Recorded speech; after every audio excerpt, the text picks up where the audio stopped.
All right, let's talk winter sweets. When the weather gets a little chilly, out comes all this amazing traditional food. And one of the biggest stars is definitely Rewari. But have you ever actually stopped to think about what that crunchy, sweet little disc is doing to your blood sugar? Well, today we're going to find out. So here's the big question we're asking. Does this super popular winter sweet cause a major blood sugar spike? We hear all the time that jaggery is the healthy sugar, right? So you'd think, maybe not. But we're not here for guesswork. We're here for data.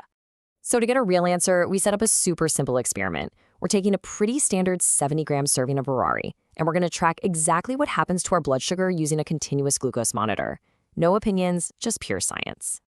Okay, let's break down what we're working with. The portion size is 70 grams, which clocks in at around 280 calories. And as you can see, the main ingredient is jaggery, or gur. This is what we're really focused on, because of its reputation as being a healthier alternative to plain old white sugar. Let's see if that reputation holds. All right, the Rewari has been eaten, a little time has passed, and now it's the moment of truth. What did our glucose monitor actually see? Did we get a nice, gentle little curve, or did our blood sugar shoot for the moon? Let's find out. Wow. Okay. There it is. A 47 milligram per deciliter jump in blood glucose. Now, to give you some perspective, for a snack of this size, anything over 30 is generally considered a pretty high spike. So 47? That is a really big number. So 47. What does that number actually mean in the world of sweets? We need to put it into context to really understand just how surprising this spike is. And when you see how it compares to some other famous desserts, well, it gets interesting. Get this, that spike of 47 is basically in Gulab Jamun territory. We actually did a test on 2 Gulab Jamuns, the dessert that's literally famous for being soaked in sugar syrup, and that caused a 46 milligram deciliter spike. So this supposedly healthier Rewari had the exact same impact as one of the most sugary desserts out there.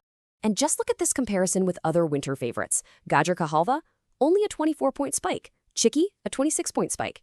And then you have Rewari, all the way up here at 47. It's not even in the same ballpark. It's causing almost double the blood sugar response. This, of course, leads to the most important question of all. Why?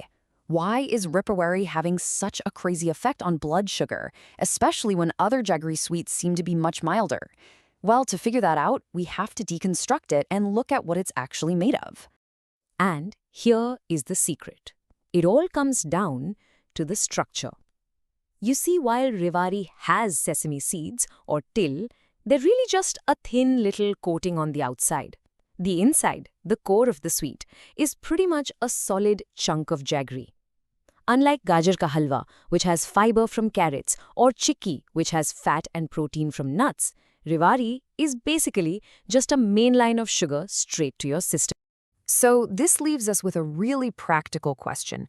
If you love that flavor combo of jaggery and sesame, are you just out of luck? Do you have to accept a massive sugar spike every time? Or is there a smarter choice? The answer is yes, there absolutely is a smarter choice. And it's Rewari's very close cousin, Gajak. It uses the exact same ingredients, jaggery and sesame seeds. But the way it's built, its whole composition, changes everything. Just look at this side by side. Where Rewari is mostly sugar with a coating of seeds, Gajak is the opposite.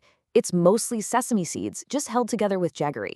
And the result of that simple switch, the blood sugar spike for the same 70-gram serving was only 32 milligrams per deciliter. That is a more than 30% smaller spike, just by changing the ratio of the ingredients. So here's your takeaway. A really simple strategy you can use for any sweet. First, check the main ingredient. Is it just some form of sugar, or is it a whole food like nuts or seeds? Second, look at the whole package. The more fiber, fat, and protein there is, the slower that sugar will be absorbed. And that leads to the third and most important point. Choose the treats where sugar is just the glue holding the good stuff together, not the star of the show itself. So in the end, what does this all mean? It shows that being healthy isn't just about swapping one sugar for another. It's about the entire food. It really makes you wonder, doesn't it? Maybe the smartest, healthiest desserts have been the simplest ones all along, the ones that put real, whole ingredients right at the center. Thanks for watching.